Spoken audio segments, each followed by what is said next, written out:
music, the battle systems, everything in it he did. So, wow, just wonderful. It's really wonderful. And I've been playing The Witcher again. The Wild Hunt, The Witcher 3. And some DLC has come out, and as always with The Witcher, I am so impressed by just how large scale everything is. It's just this magnificent world that's fun to spend time in. And I really think there's value to be had for any kind of game player. You know, the combat system is great, and the RPG elements are more refined than some other games of this scale, but it's really it's the beauty of the world and the scope of it that is so impressive and immersive. So I'm enjoying an excuse to get back into the game and ride around on Roach. If you don't play, the main character, Carol, has a horse, and his horses are always named Roach. And the horse mechanics of the game are so great. I really love horses. And I find myself talking to Roach, the horse. If I push him too hard, I apologize. It's totally reflexive. I'll be riding along and I'll say, oh, I'm so sorry, Roach, sorry. Or, oh, good boy, Roach. I really talk to my horse all the time, on accident, and I hope that nobody is around and hears me do it, because it's a little strange, and it seems like something a very, lonely person would do, and I'm really not a lonely person. I love Roach.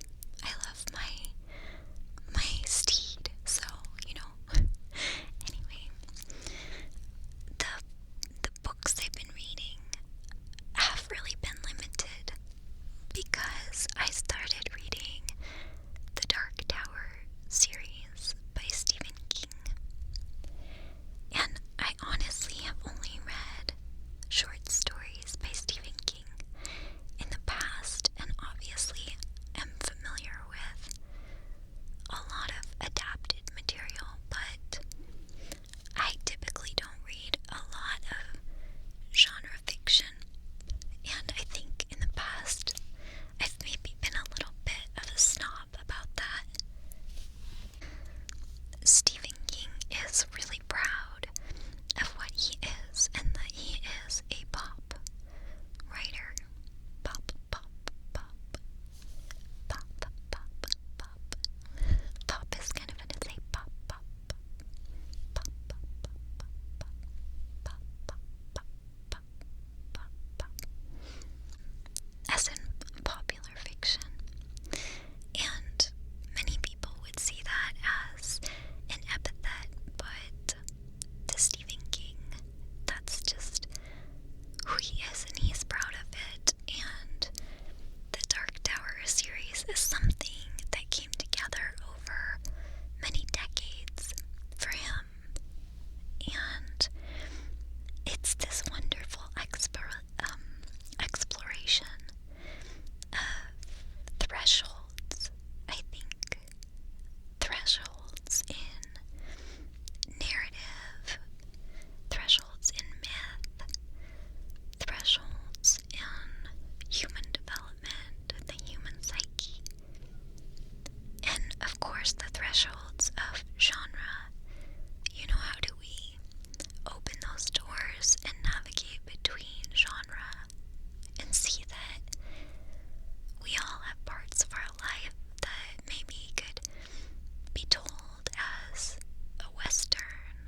So yeah, I haven't been really reading actively other books just because I've been just, I don't know, sort of tumbling through this series right now pretty quickly. So the television, yay.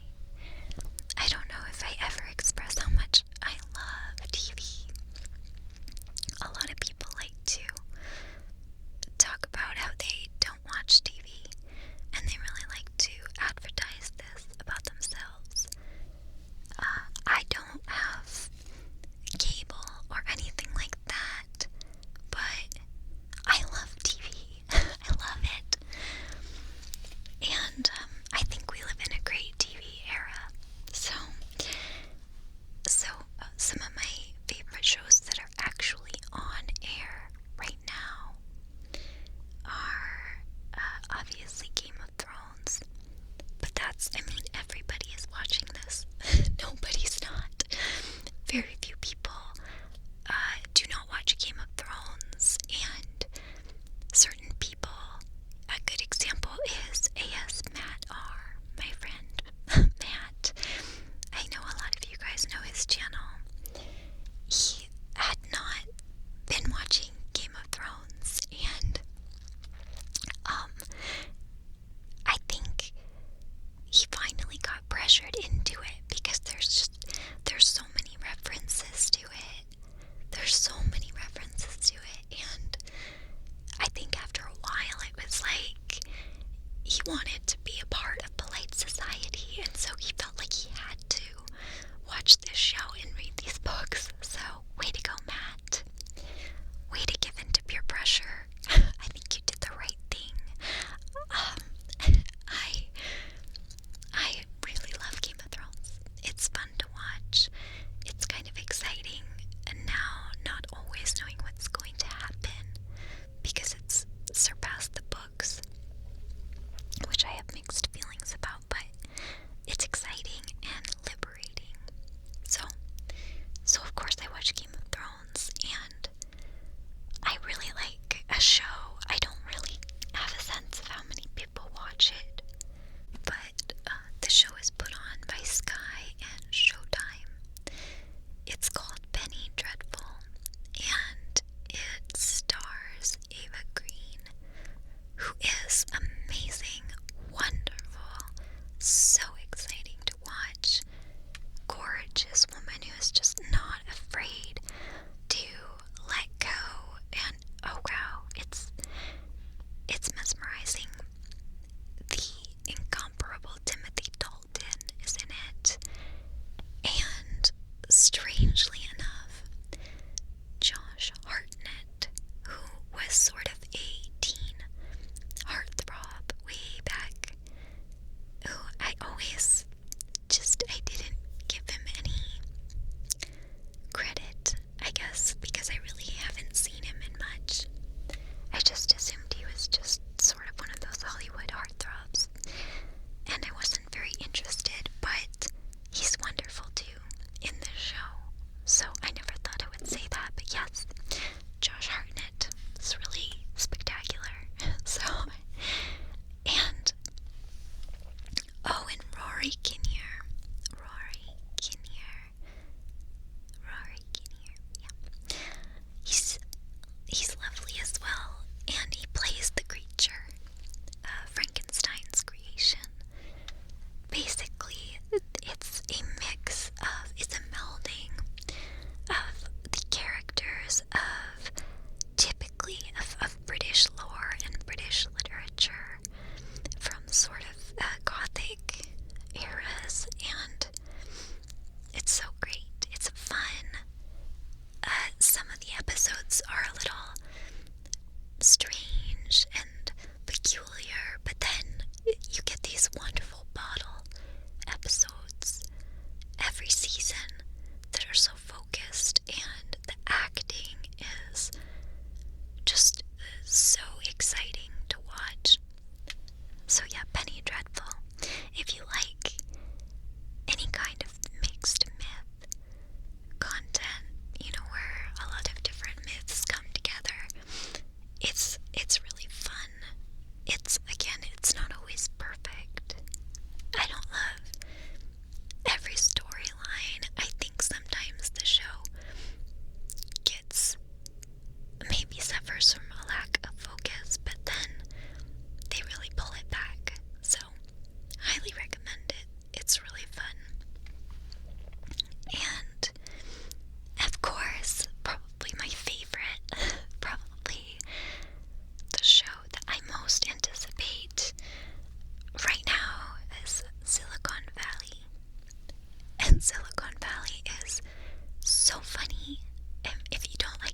society. So yeah, it's sometimes it seems like nonsense, but it's instructive nonsense.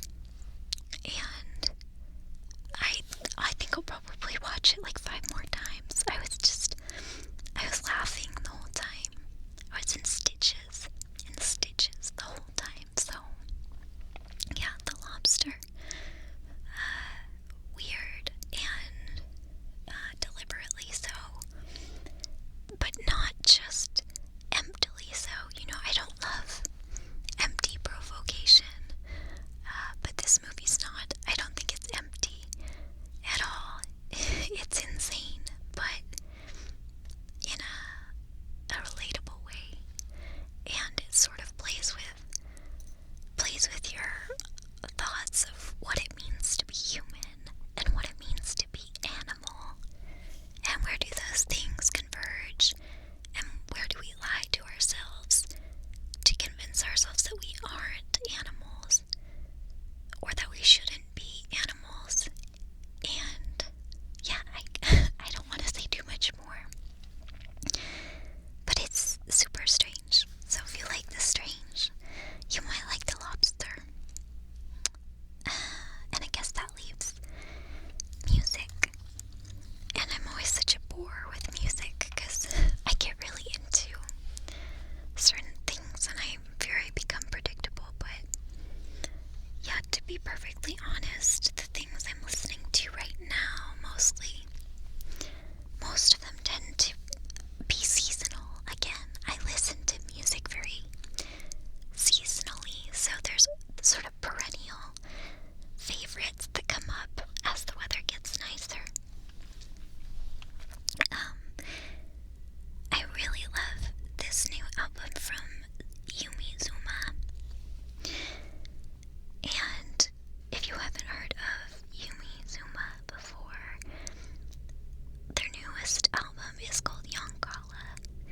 I don't know if I'm even saying it right, Yonkala.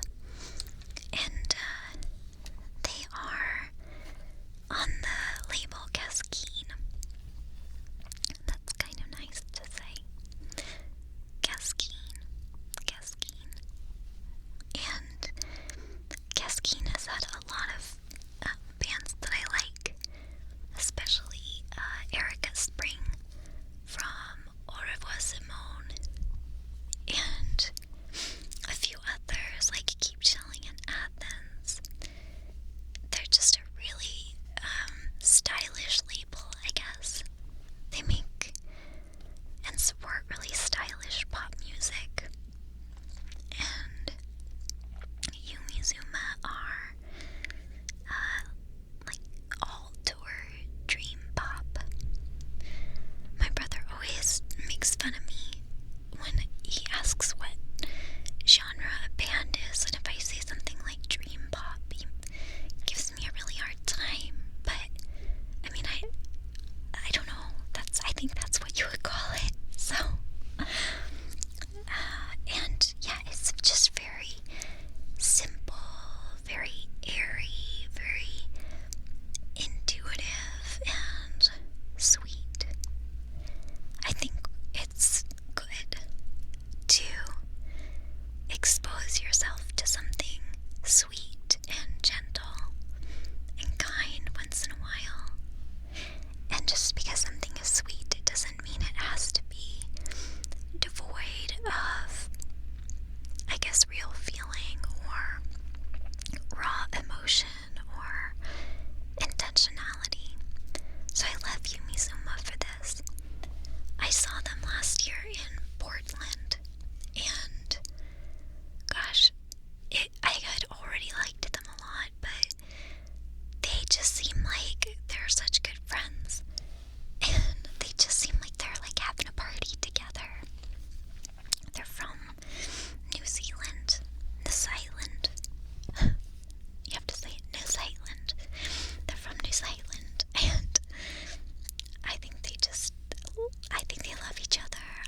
there's nothing wrong with that.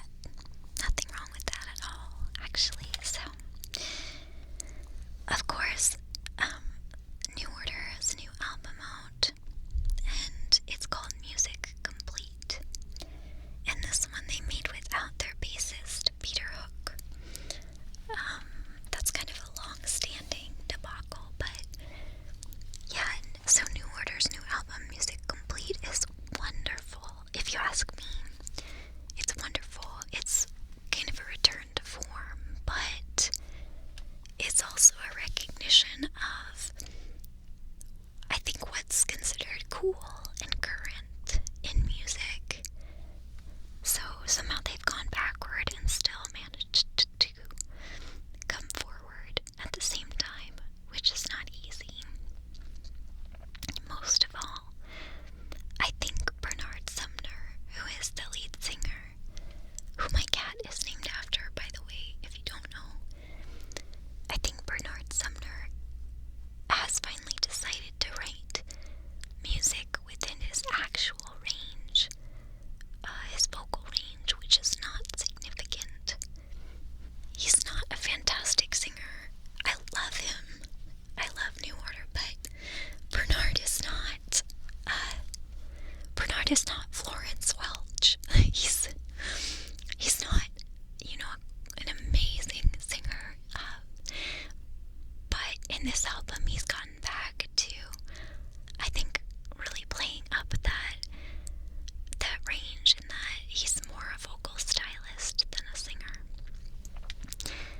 The music of Music Complete is really, I don't know how to say, it's very New Order-esque. It has a lot of fun with percussion and vamping, and they, speaking of vamping, they actually have now released an extended cuts album called Complete Music. The real album is Music Complete, so Complete Music. And each track is about 8 or 9 minutes, so it's quite extended, which New Order is very comfortable with doing anyhow, and really love it all. It's catchy.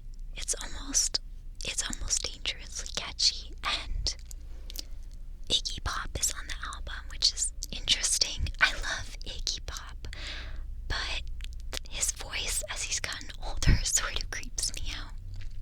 I don't know, but there's also some other singers, Brandon Flowers from The Killers, who, of course, got their band name from a New Order music video, so that makes sense. And also LaRue, who toured with New Order a couple years back, so that also makes sense, and her vocals add a lot, I think. So there's a lot of young bucks kind of hanging around with New Order and, making them hip and cool again. And so we're seeing maybe a hipper, more connected side of New Order, which I think has really reinvigorated them. So I think that's great. And let's see, who else have I been into? I've been listening to a lot of Mood Robot, who are pretty electronic and airy, kind of like the aesthetic I was talking about for Yumi Zuma. It just is music that feels like it's smiling at you. So I like Mood Robot lately as it gets sunnier out. And of course, I mentioned Florence Welch. I really listened to her most recent album. I've listened to it just thousands of times, I think. She's such a spirited person, and it's called How Big, How Blue, How Beautiful. I don't know that it's my favorite album by her, but there's so much content. If you get the bonus content too, some of it I actually like, maybe more than a few of the tracks on the main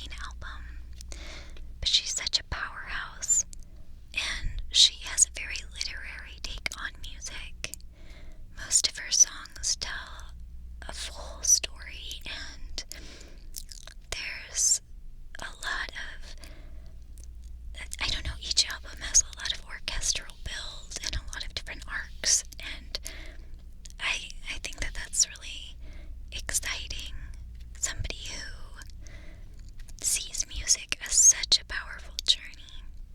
I guess I end up kind of nostalgic. Each summer, the summers make